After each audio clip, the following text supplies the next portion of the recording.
everyone! Welcome to my new vlog. Ngayong araw ay gagawa tayo ng simpleng dessert. At ito ay tinatawag na coffee jelly. Ito ay isa sa mga pinakamabilis na gawin. So, kung makikita nyo, ayan yung aking gulaman. Yung gulaman powder kanina na niluto ko na, ayan na siya, naging gelatin na siya. Yan ay aking hiniwa-hiwa sa cubes. Tingnan nyo maigi. Ayan. Ang ganda, diba? So, yung flavor pala ng gulaman powder na yan is yung pang coffee jelly, yung brown. Mayroong lasa na rin, meron na rin yung flavor. Pero kasi yan, meron akong brown tsaka black. Ang ganda kasi ng coffee jelly pagka ma-achieve mo talaga yung kulay ng kape. Sobrang sarap nun. So, ayan. At tatapos ko na nga hiniwa-hiwa itong lahat. Ayan, meron ako itong apat na nasa lalagyan. Dalawang brown, tsaka dalawang black. Ayan. Kita nyo ba? Diba? Ang ganda. Natatakam ako kahit ganyan palang sobrang takam na ako. So, dito pala sa kaserola, ayan, kung makikita nyo, ay dahan-dahan ko nang inilalagay yung mga gelatin. Hiniwa-hiwang gelatin. Ayan. Dahan-dahan ko nang inilalagay. Yun ang ganda ng kulay brown. Tsaka ito, kulay brown din. Yung kulay black yan, ayan, yung masusunod, kulay black. Paghahaluin natin yung kulay black, tsaka yung kulay brown. Yan ay gagawin natin coffee jelly.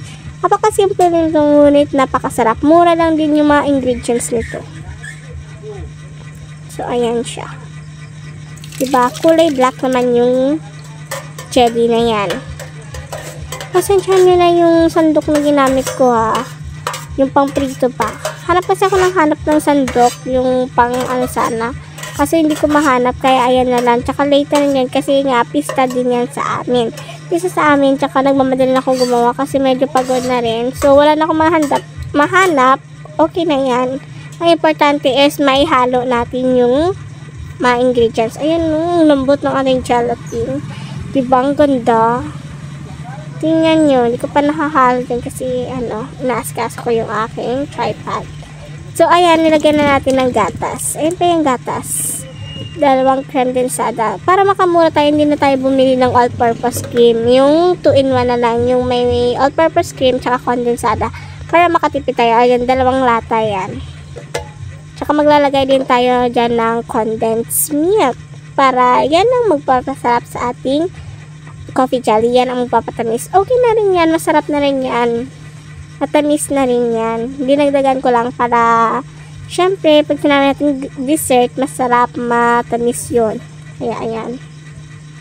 Diba? Hindi ko pa naihahalo pero natatakam na pa kayo. Kasi ako, habang ini-edit ko yung video na to, habang voice over ko, bumabalik-balik sa akin yung lasa ng coffee jelly na ito. Sobrang simple ngunit sobrang sarap. Ayan. Tsaka natin yan paghahalo-haluin. Ayan, hinihalo-halo na natin. Diba? Tingnan nyo. Ang ganda, diba? Ayan, super creamy, super sarap ng ating coffee jelly. Hindi pa yan natatapos. Parang may kulang yan kasi feel ko parang hindi siya ma-achieve pag walang ng kape. Kaya nagtimpla ako dyan ng yung twin pack ba nung coffee ko brown na yon. Tsaka yung isang coffee stick, yung normal lang, yung tawag doon, decaf. Basta ganun yun. Naglagay ako dyan. So ayan tamang halo-halo lang ng ating coffee jelly. Ayan na yung ating kulay. Ang ganda, diba? Tsaka ko ilalagay yung tinimpla kong tawag nun, coffee ko brown. Kasi yun yung magdadagdag lasa. Ayan 2 tasa. Ayan. Sarap ng coffee na yan. Tinimpla ko na yan, pampadagdag lasa. Yung para malasahan mo talagang may kape. Kape talaga. Hindi para sa kulay, kundi para sa lasa.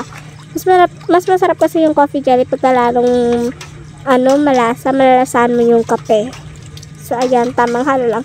Parang nakukulangan pa nga dyan ako dun sa lasa niya kasi para matamis. Kaya naglagay pa ako dyan ng isa pang stick. Ayan Ayan, yung coffee ko brown. Tamang halo-halo lang. Diba ang ganda ng pagkakagawa ng ating coffee jelly? So, yan ay tapos na. Tapos na yan.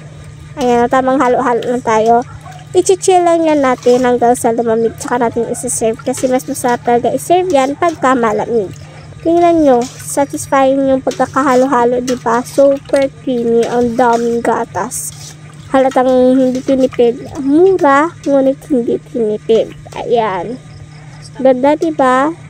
Ang ganda ng ating finished product, no? Ayan, super creamy. Ang daming gatas na ating coffee jelly. So, ayan. Natatakam ba kayo? Hanggang dito na lang muna. See you on my next vlog. Ayan. I-chill lang natin para mas bongga. So, bye-bye!